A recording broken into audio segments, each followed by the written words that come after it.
আমি নামাজ পড়েছি, আমি রোজা করেছি, পর আমাকে অনেকবার বলেছিল হজে যাওয়ার জন্য, কারণ সাকিব একবার হজ করে এসেছিল। আমি বলছি আমি প্রপার না হওয়া পর্যন্ত যাবো না, কারণ ধর্ম নিয়ে খেলতে পারবো না, ধর্মকে সম্মান দেখাতে পারবো। আমি কিন্তু যাইনি, আপনারা সবাই হয়তো ছবি টবি দেখেছেন। তারপর উমরা করে আসছে, আমাকে উমরা করতে বলেছিল, আমি বলছি না, আমাকে খাতা কলমে যা। হাই এভরিওয়ান, আসসালামু আলাইকুম। আমি অনন্যা রহমান রিঙ্কু নিউটাস ইউটিউব চ্যানেল থেকে চলে আসলাম। তো সবাই কেমন আছেন?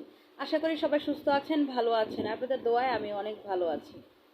তো আসলে অপু বিশ্বাসকে নিয়ে টপিক শেষ করতে চাইলেও শেষ হয় না, বুঝছেন।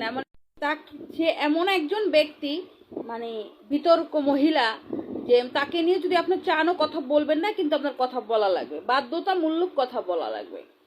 তো অনেকে মানে এটা হইলো অপবিশ্বাসের কিছু ভক্ত আছে না, নাদান ভক্ত, যারা মনে করেন অপবিশ্বাসের মতো 2 দিন পরে পরে ধর্ম চেঞ্জ করে।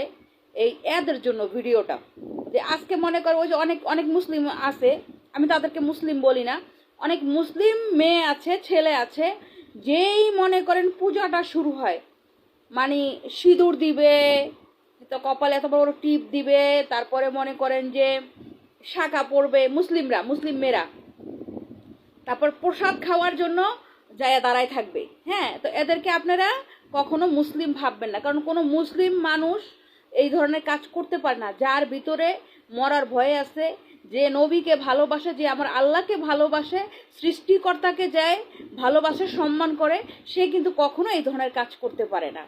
তো আমি এত বড় হয়েছি, আমার 46-48 বছর বয়স চলে, বাট আমি কোনো দিন আমার মনে হয় না ছোটবেলাও ভুলে আমি কোনোদিন মন্দিরের আশেপাশে গেছি।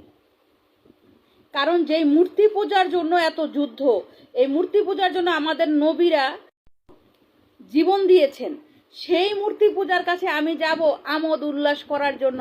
যেরকম শেখ হাসিনা একটা কথা বলেন, ধর্ম যার যার, উৎসব সবাই।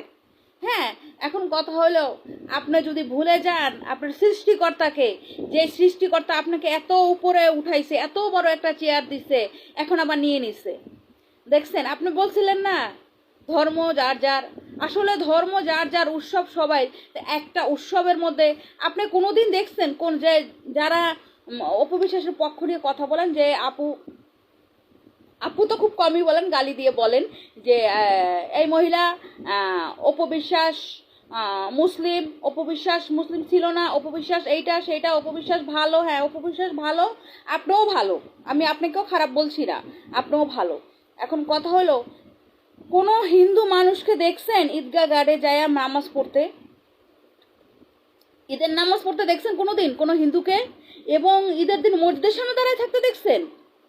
দেখেন, হিন্দুরা কিন্তু তারা হেরা জানে যে হেদের ধর্মটা কোনো জায়গায় নাই, এরপর তারা কিন্তু তাদের ধর্মটা ওরমভাবেই পালন করে। এখন কথা হলো অপবিশ্বাস, অনেকে বলতেছে তোরে এই কর্ম, তোরে সেই কর্ম, তুই অপবিশ্বাসকে নিয়ে বাড়াবাড়ি করস কেন? তো অপবিশ্বাস তো ডিবি হারুনের সাথে ধরা খাইছে, আপনারা কি জানেন এই বিষয়টা? তো ভিডিওটা এখনো মানে আমার কাছে আসছিল, ভিডিওটা ডিলিট হয়ে গেছে যে কোনো কারণে। তো অপবিশ্বাস তো মনে করেন ভিডিও হারুনকে একদম দিয়ে দিয়ে দিয়ে দিয়ে মনে করেন সবাইকে ভয় দেখাইতো। আর খালি কদিন পর ও কন্টেন্ট ক্রিয়েটর এটা করেছে। এই ইউটিউব চালাবা না তুমি? ইউটিউব কেন চালাচ্ছ? তো তুই কি চালাস মাগি? তুই চালাস, তুইও তো ইউটিউব চালায়া মানুষকে নিয়ে কথা বলে, বুবলিকে নিয়ে কথা বলে, বুবলিকে অমুককে তমুককে নিয়ে কথা বলে, তুইও তো ভিউ কামাস। আমরা শুধু একা ভিউ কামাই, তুই তো ভিউ কামাস। তো খালি আমরা বলে ভিউর জন্য এটা ওইটা করি, কিন্তু কথা হলো ভিউর জন্য করি সেটাও সঠিক।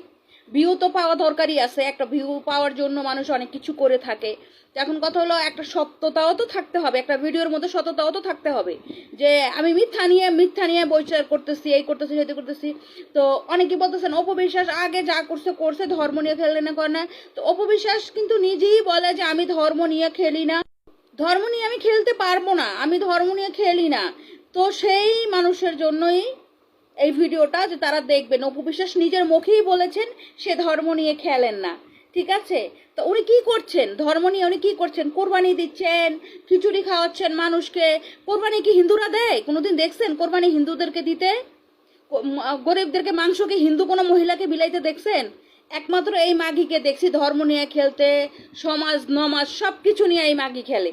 ঠিক আছে, মানুষের জীবন নিয়ে, মানুষের মন নিয়ে এমন কোনো খেলা নাই যে সে জানে না।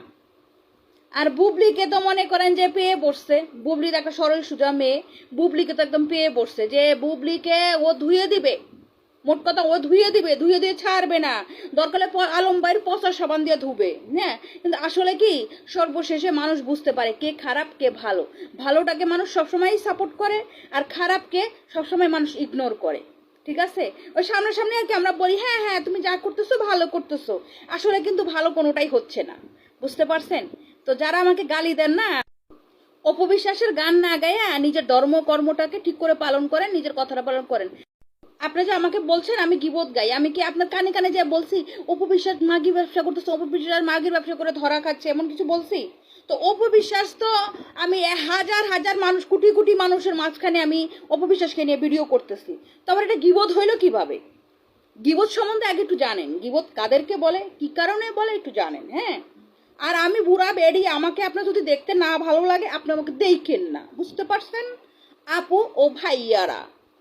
তো যাই হোক, ভিডিওটা বেশি বেশি করে শেয়ার করবেন, সাবস্ক্রাইব করবেন, আর লাইক কমেন্ট করতে তো ভুলবেনই না, কারণ আপনাদের ভালোবাসা মানে আমার অনেক আশা যে আমার ভক্তরা আমাকে এত ভালোবাসে। তো সবাইকে love you love you love you.